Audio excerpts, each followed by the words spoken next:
Salamat, Panginoon, sa buong linggo na ibinigay niyo sa amin.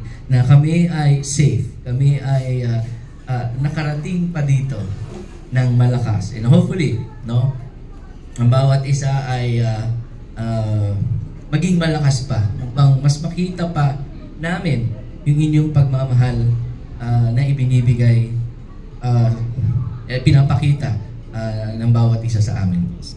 Panginoon, salamat po sa lahat ng biyaya.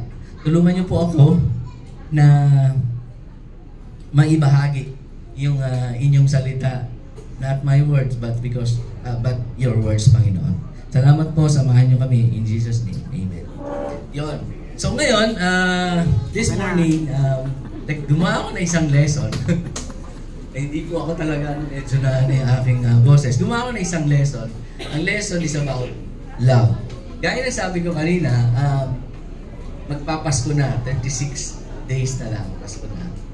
And I'm sure that everyone is excited and happy to give, bigayan ng mga regalo. Ano tawag doon? Aguinaldo sa mga ninong, sa kanilang mga inaanak, sa mga professionals. Ito yung time din natin, no, na mag-share sa ating mga pamilya, sa mga magulang natin, whether nandito sila or nasa provinces sila. And ito yung time na celebration, no? Celebration of the birth of Jesus Christ, our Jesus Christ, no? Of course, hindi ito yung tamang date, but ito yung sineselebrate, no? Every year, no?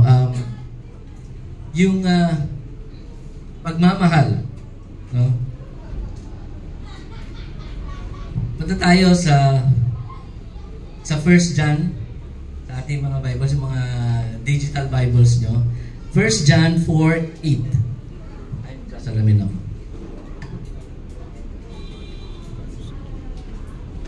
Yan, sinasabi dito that 1 John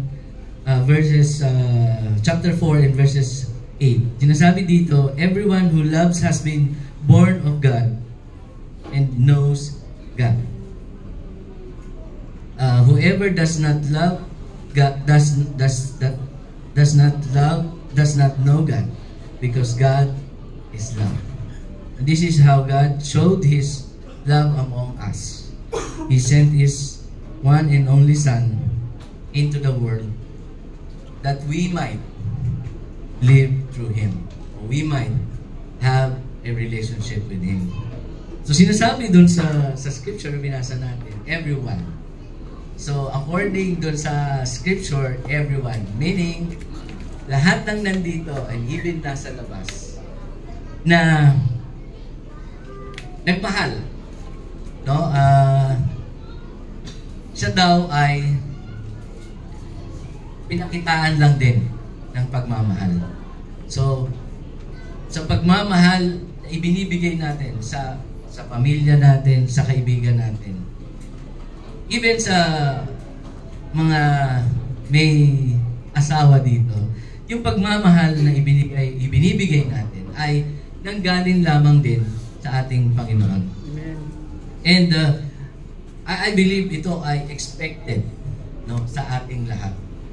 No? And ako naniniwala na hindi lang ito basta expected. It is natural sa ating lahat na magmahal. And because sa pagmamahal ni God sa atin, yung kaisa-isa niyang anak ay binigay niya, pinadala niya dito upang sa ganon magkaroon tayo ng relationship sa Kanya. Di ba napakagandang pagmamahal nun? Na hopefully hindi naman tayo hingan ng isang bagay or ibigay isang bagay na sobrang mahal na mahal natin upang, ano yan, itong maging kapalit. But our God showed His love to any one of us, to every one of us, even hindi natin dito kasama. Naniniwala ako sa buong sangkatauhan. Ito na ang pagmamahal na naibigay niya para sa bawat isa. And sa atin, sa umagang ito, napakaganda na alalahanin natin na yung pagmamahal na meron pala tayo sa kapwa natin, sa mga kaibigan natin, ay unang nagmahal ang ating Panginoon sa atin. Upang nandito tayo ngayon. No? Pagkakataon na magkaroon ng relationship, kaya tayo nandito. And celebrating love. Hopefully, ang bawat isa ay nararamdaman ninyo. No? Hindi lang dahil malapit na yung Pasko. Pasko ng pagmamahalan. Season ng pagbibigayan. Di ba? So, another issue sa Psalm 100 in verse 5, sinasabi doon, "For the Lord is good, and His love endures forever. His faithfulness continues through all generations." So, from the time na ibinigay niya yung kanyang bugtong na anak para sa atin, magkaroon tayo ng relationship. Ito daw ay yun yung simula at ang katapusan na hindi natin alam. Okay? So pwedeng lahat tayo in one way or the other na-experience natin ito, and hopefully in our lifetime experience natin the love of God. And sabi nga, hindi ito daw ay walang katapusan. Forever. Siya lang yung merong rights, or even siya lang yung pwedeng magsabi na merong forever. Diba? Because even tayo dito sa mundong ito ay lilipas. And maganda na bago dumating yon, bago man yun dumating, ay na-experience natin. Okay? Yung pagmamahal, no, na ibinibigay natin, gaya ng sabi ni Sir Philip kanina, yung pagbibigay natin, no, sa ating kapwa o sa ating simbahan, no, ito ay manifestation na lamang nung pagmamahal na meron tayo. Dahil mahal natin ang simbahan, dahil mahal natin ang ating Panginoon, dahil mahal natin ang ating kapwa, even yung pamilya natin. That is why, no, kung ano man yung meron tayo, isinashare natin at binibigay, binabahagi natin iyon sa Kanya. So sa pagmamahal, merong mga ilang attributes, okay? Yung attributes ng yung pagmamahal ng ating Panginoon sa atin. Una, God is always present. Okay? In Matthew 28, in verse 20, so simulan natin sa verse 19. So sinasabi dito, "Therefore, go and make disciples of all nations, baptizing them in the name of the Father, and of the Son, and of the Holy Spirit." Verse 20, "And teaching them to obey everything I have commanded you. And surely I am with you always, to the very end of the age." Kanina, binanggit natin yung tungkol sa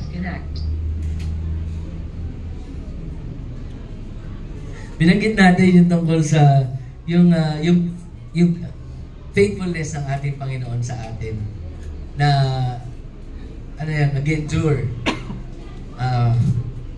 to all generations.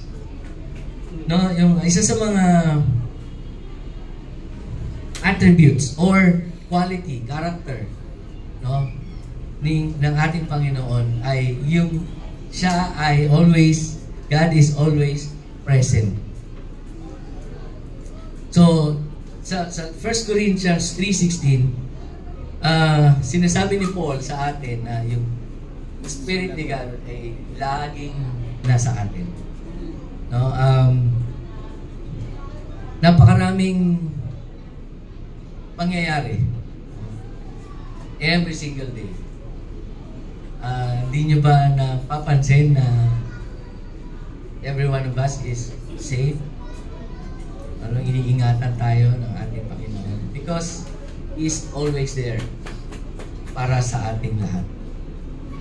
Naniniwala ako na hindi lang yung mga somehow, yung mga nakakakilala sa Kanya. More dun sa mga nakakakilala sa Kanya. Mas naiintindihan yung pagmamahal na meron ang ating Panginoon sa atin. He is always present kahit nasaan tayo. Kung minsan, napapansin nyo, minsan meron tayo mga decisions na wherein tayo ay nagkakamali. Pero, si God is always there to forgive us. Alam mo yun, yung to always be there na pwede kang magbago. Pwede kitang tulungan. Kaya mong magbago. Something ganyan. Yan. So, isa pang attributes or yung character ng pagmamahal ng ating Panginoon is yung God is just. Now, in Deuteronomy 32 in verse 4, sinasabi dito, He is the rock, His works are perfect, and all His ways are just. A faithful God who does no wrong, upright, just is He. So, ang ating Panginoon ay isang attributes or character niya is He is just. No? Parati siyang, alam mo yun, yung kanyang ways ay laging tama. Hindi siya partial, kumbaga. So, sa atin ngayon, maganda na maramdaman at maintindihan natin yung character, yung attributes ni God na He is just. No? Sabi ko nga, pwede tayong magkamali. And every single day, no, meron tayo nun. Pwede at nagkakamali tayo. Pero si God, dahil sa kanyang pagmamahal, sobrang pagmamahal niya, willing siya to forgive us. And number 3, God is faithful. According to my research, sa Old Testament, ang faithfulness ng ating Panginoon ay binanggit 167 times sa Old Testament. Sa New Testament ay 67 times in 63 verses. Ganon siya. So, kung titingnan natin yung faithfulness na meron ng ating Panginoon para sa atin ay sobrang laki. In fact, simula Old Testament hanggang New Testament, nandun siya. And I believe sa ating lahat, dahil nang sabi ko kanina, every single day pwede tayong magkamali. May mga decisions tayo na akala natin tama, but in the end, nagkakamali tayo. It's good kasi at least at the end of the day makita natin, yes God, I have wronged you, something ganyan. Nagkamali ako, I'm sorry. Ganon. O even sa ating mga kaibigan, sa ating kanya-kanyang pamilya, o sa ating mga anak, ako bilang magulang, may mga decisions, or even words siguro, or even actions, na pwede tayong magkamali. But God is always faithful to us. And His love is never ending para sa atin. Despite na tayo ay nagkakasala. No? Yan. Another is attributes or character ni God. Ay yung si God ay sovereign. So, siya lang yung pwede nating gamitan ng word na sovereign. No, dito sa Daniel 2 in verse 21. Sinasabi dito, God cultivates national rulers. Job 37, He oversees the natural world. Ibig sabihin, ito man, yung nakikita natin, or even yung mga lugar na hindi pa napupuntahan ng tao. Sinasabi niya, He oversees all of that. National rulers. And I believe, hindi lang dito yan sa atin. No? Meron tayong national government. Diba? Merong even other countries. I believe, siya ang ultimate rulers ng mga leaders. No? President man yan or prime ministers ng any country.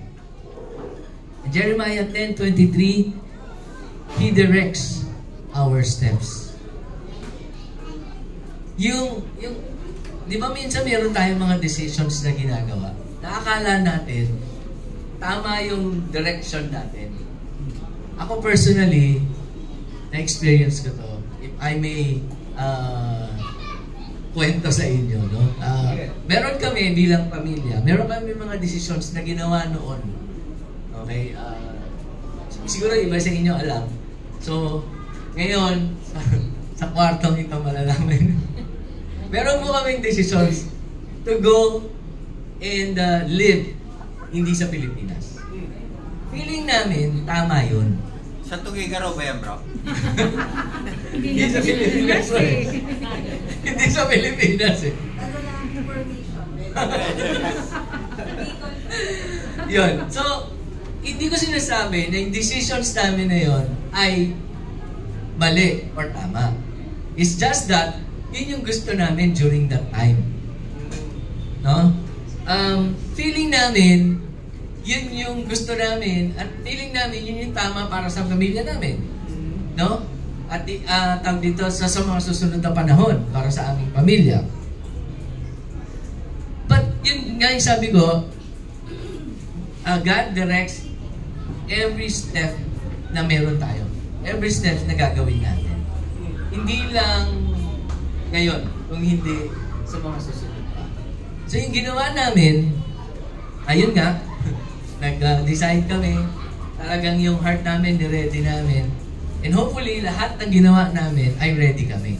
It's just that, hindi namin ito naiintindihan until such time, tinanggap ko na lang. Ako yung unang tumanggap. Sabi ko, okay na.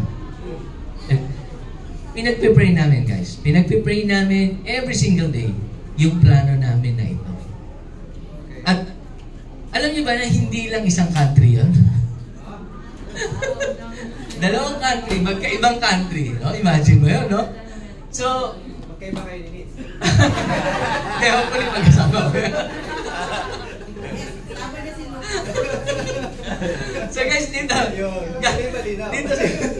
sinasabi ko na yung sovereignty ni God para sa atin and our steps, no?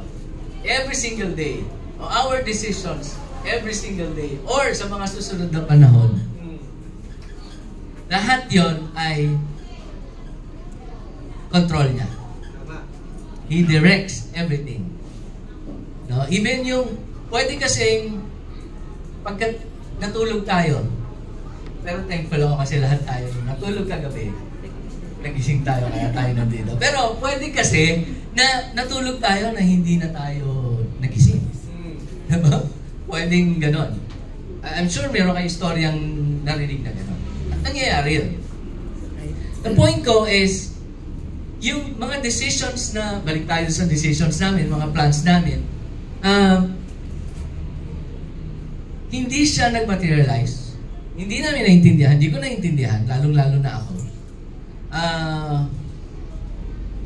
Set up, hopefully set up ako, ganon. And pinag-pray namin. Every single day. Pero na-realize ko na merong mas, hindi ko naintindihan noon eh. May mas magandang plano si God para sa amin.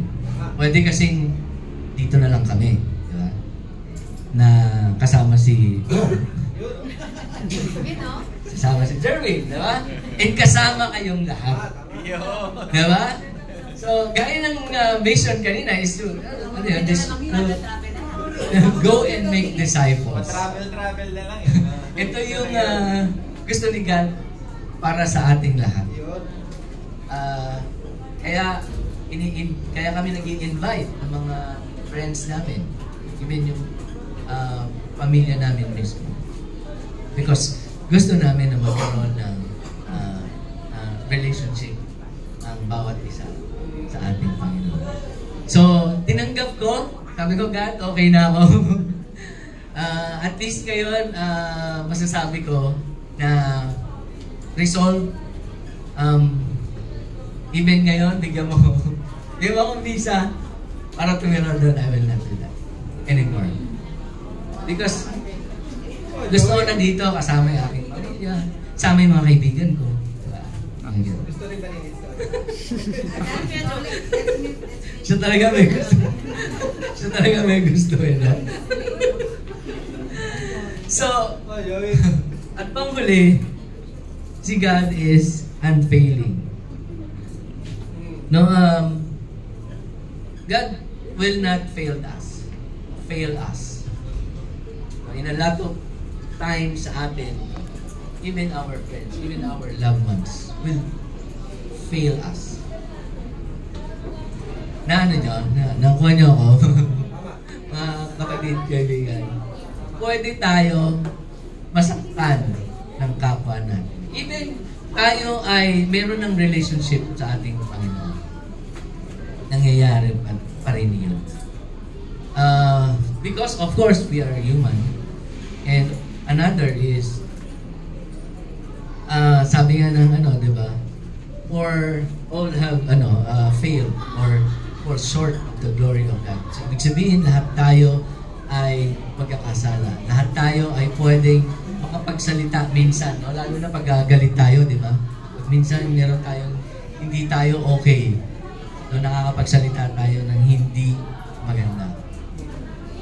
God will not do that to us. Of course, sa atin, pwede tayong masaktan kahit tayo ay magkaibigan. Magkapatid nga eh, di ba? Minsan, hindi talaga nagkakasundo.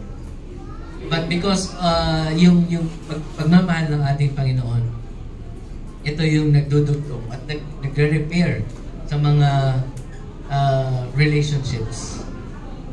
No? Even yung relationship ni God sa atin, hindi niya na yun babawiin.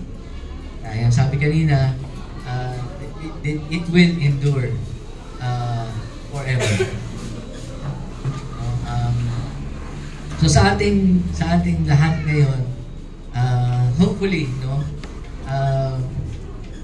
na nakita natin na yung pagmamahal ng ating Panginoon is unfailing and He is always just. He is always present ngayon man or sa mga susunod na panahon. Yun yung I believe hindi lang pangako ng ating Panginoon, kung hindi, yun ang every single day na ginagawa niya sa buhay natin. No, as we celebrate this Sunday, no, magkakasama tayo dito, as we celebrate, as we feel the love of God, every one of us, no? And sa nalalapit na Christmas season, hopefully every one of us ay maramdaman natin, no, na tayo ay being loved. And of course, i-share din natin yung ating pagmamahal sa ating kapwa. Salamat po!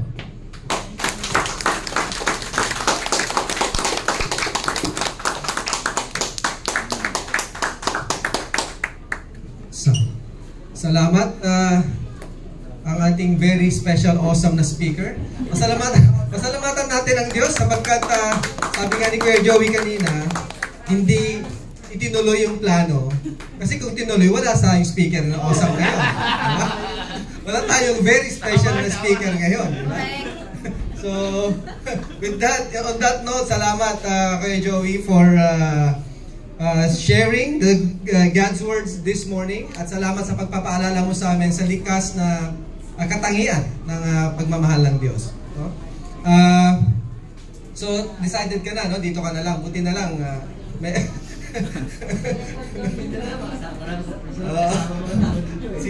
Buti na lang naka-record siya lang. Recorded ba? Recorded. Recorded. May naka-record Boss Joey. So, wala nang bawian. Anyway, yeah, this is great. Just being reminded of God's love, yung nature of God's love. Looking at those points kanina na pinabanggit ni Kuya Joey about God's love is omnipresent. Ibig sabihin, God is always there for us. God's love is always here for us. Wherever we go, whatever the situations it may be, God's presence is always with us. And I like what he said that sa mga binanggit niya kanina about God's unfailing. God is unfailing. It doesn't mean that God that doesn't mean na hindi na tayo na-disappoint or na nagpe-fail pa rin, no? But God's love will not disappoint us. Meaning, hindi kasi naka-base sa ating hindi naka-base sa ating standard, but God's standard, no? So maybe sometimes katulad sa nabanggit ni Kuya Joey kanina, hindi na lang ni God yun. Probably they got disappointed at somehow, no? Pero God is not disappointing them as a family because sabi nga niya kanina, malamang may plano si God na mas maganda. And that's where God is sovereign, no? Ibig sabihin, His plans, His will, His directions are far better than our plans and our will, no? Than our decisions in life. So that is where God is unfailing, no? Kung saan sabi niya, minsan, at some point, minsan alam natin, di ba? Minsan akala natin yun yung tama. Based on our understanding, based on what we know and what we are as a person. Pero, again, sabi nga, sometimes what we think as best or good for us, ay sometimes hindi pala yun yung gusto ni God sa atin. No? So let us be more maging sensitive, maging aware tayo. What is God trying to teach me on this situation? Bakit kaya natatagalan na sinasagot ni God itong panalangin ko na to? Maybe God is telling me something. No? Just being the delay doesn't mean that God doesn't want you or doesn't want to bless you. Just siguro probably saying that God is trying to teach us how to wait, what to expect and how to follow His will, no? So, mga kapatid, those are kumbaga sabi nga very profound. God's love is very profound in that sense. Minsan in our own understanding and sa ating limited capacity of understanding we think sa mga ginagawa natin ito yung dapat, ito yung tama, ito yung best. Pero yung pala, God is preparing something better in our lives. So, let us continue to walk with God, walk with the Spirit, para mas maramdaman natin yung sinasabi nga ni Kuya Joey kanina na yung nature, yung likas na katangian ng pagmamahal ng Diyos sa atin. So, not every single one of us, may mga pinagdadaanan din tayo, di ba? Kung sa kanila, yung kanilang decision to migrate somewhere, sa Bicol, di ba? Or to migrate sa Tugigaraw, di ba? Baka hindi sa ibang bansa, no? Baka sa Tugigaraw ang gusto ni God sila mag-missionary sa Bicol, no? Pero sa Kamalig ba? Kamalig? O, sa Kamalig, Bicol. Baka yun ang gusto ni God. North Fairview muna, oo. Tama. Bago mag-North Fairview, Sampaloc Santa Mesa muna, di ba? Yes. Mag-mission sa Sampaloc Santa Mesa, di ba? Building the church. Oo, hindi natin alam eh. So baka yun ang gusto, yun ang mga inahanda ni God. So now we are here sa plano na to, sa sitwasyon na ito. Then let's kumbaga maximize kung ano yung gustong ipagawa sa atin ni God. Amen? So, with that mga kapatid, let's thank God for reminding us through sa lesson ni Kuya Joey this morning. So, palpakan naman natin. Awesome. Maraming salamat Panginoon sa araw na ibigay po sa amin upang makapakinig ng inyong salita. Salamat sa pagpapaalala niyo po sa amin ang likas na inyong pagmamahal. At salamat din po sa pamilya na meron kami nagsama-sama upang matuto at magkaroon ng ganitong pagtitipon nang sa ganon mas lalo pang lumalim at lumawak ang aming mga pananampalataya, pagmamahal sa inyo at pagmamahal sa bawat isa. Patuloy niyo pong i-bless ang aming mga ginagawa, the work of our hands, especially the ministry dito po sa area ng San Pablo Santa Mesa. May your words be preached and be shared to every single person dito po sa area na ito.